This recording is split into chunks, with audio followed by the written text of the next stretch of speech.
Hair എല്ലാം set ചെയ്തിട്ട് ഞാൻ എവിടേക്കായിരിക്കും എന്നല്ലേ? വേറെ നല്ല എനിക്കൊരു റിവ്യൂ പ്രോഗ്രാം ഉണ്ട്, ഡെൽഫ്രസിൻ്റെ റിവ്യൂ പ്രോഗ്രാം ഉണ്ട്.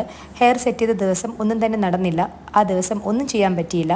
കംപ്ലീറ്റ്ലി ഒരു ഔട്ട് ഓഫ് ഓർഡർ ആയ ദിവസമായിരുന്നു. തലേന്നത്തെ പ്രോപ്പർ സ്ലീപ്പും കാര്യങ്ങളൊന്നും കിട്ടാതിരുന്ന കൊണ്ടിട്ടും ഹസ്ബൻഡ് പറഞ്ഞ സമയത്ത് എത്താൻ പറ്റാതിരുന്ന കൊണ്ടിട്ടും ഞാനും ഹസ്ബൻഡും തമ്മിൽ കണക്ക് പിടിച്ച ഇടിയായി. രണ്ടുപേരും അങ്ങോട്ടും ഇങ്ങോട്ടും വിട്ടുകൊടുത്തില്ല എന്ന് വേണം പറയാൻ.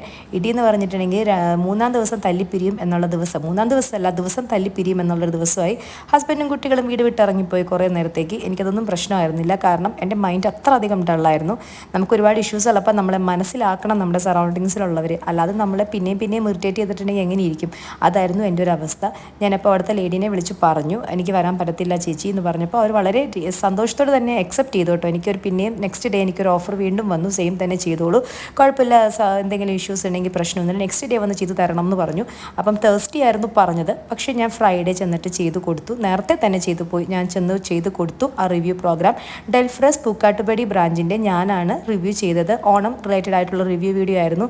എന്താണെന്നുണ്ടെങ്കിലും അത് ചെറുതാണോ വലുതാണോ എന്നൊന്നും അല്ലല്ലോ, നമ്മളൊരു കാര്യം ഏറ്റെടുത്ത പോലെ ആയിരിക്കണം. അതെൻ്റെ മിസ്റ്റേക്കാണ്.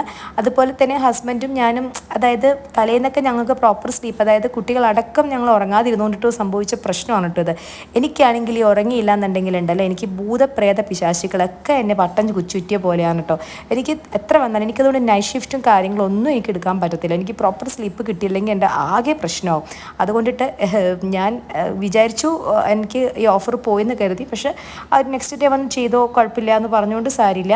ഹസ്ബൻഡും കുട്ടികളും നെക്സ്റ്റ് ഡേ വന്നു. അതുകൊണ്ട് മുടി അയൺ ചെയ്തത് എല്ലാം വൃത്തിയായി. ഞാൻ പിന്നെ നോർമൽ ഹെയർ വാഷ് ചെയ്തു, അതുപോലെ കണ്ടീഷണർ യൂസ് ചെയ്തിട്ടാണ് ഈ വീഡിയോ വേണ്ടിയിട്ട് ഞാൻ റെഡിയായി നിൽക്കുന്നത്.